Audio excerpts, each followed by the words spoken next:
Good morning, everyone. On behalf of the organizing committee, I warmly welcome you to the International Conference on the Role and Prospects of Modeling in Digital Transformation here at Namangan Technical University.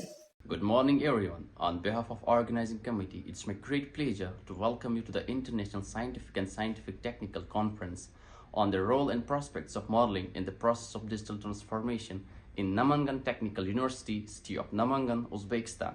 We are thrilled to have you all join us for this Namangan International Conference, including our esteemed speakers and participants from across the globe. We anticipate a fruitful event filled with learning, collaboration, and inspiration as we develop into all conference themes. Let's make the most of this opportunity to connect and share insights. Thanks. Good morning, ladies and gentlemen. On behalf of Turan International University, Namangan, I am Dr. Mekla Rajendran, Vice Rector, Research and Innovation.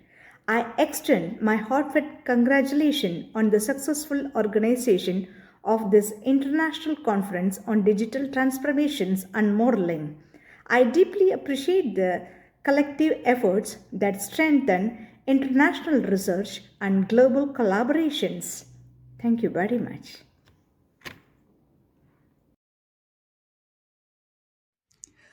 Assalomu alaykum qadrli ilm ahli. Sizlarni Namangan davlat texnika universitetida o'tkazilishi rejalashtirilgan xalqaro ilmiy amaliy anjumanga taklif qilamiz. Anjuman Islom Karimov ko'chasi, Toshkentdan kelishdagi yo'nalishning chap tarafida joylashgan universitet asosiy binosida bo'lib o'tadi.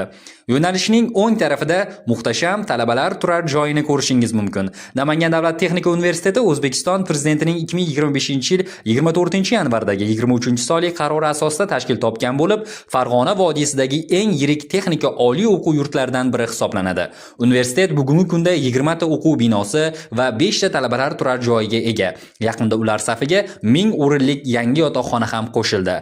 Universitetning 9 ta fakultetida 20 mingga yaqin talaba muhandislik va texnologiya, energetika va transport, qurilish va arxitektura, axborot texnologiyalari va menejment, iqtisodiyot va boshqaruv, to'qimachilik va ekologiya kabi 70 dan ortiq yo'nalishda tahsil olmoqda. Ular safida Xitoy, Turkiya, Rossiya, Bangladesh, Qirg'iziston kabi mamlakatlardan kelgan chet ellik talabalar ham bor.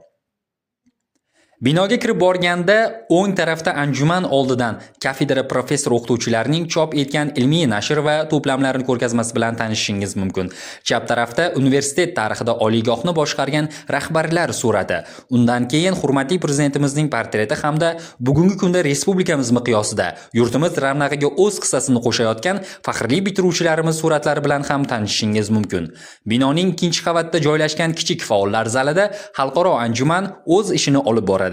Anjumanda Amerika Qo'shma Shtatlari, Xitoy, Janubiy Koreya, Qozog'iston, Qirg'iz Respublikasidan bir guruh professor o'qituvchilar ham ishtirok etishi rejalashtirilgan. Barchangizni xalqaro ilmiy amaliy anjumanda kutib qolamiz.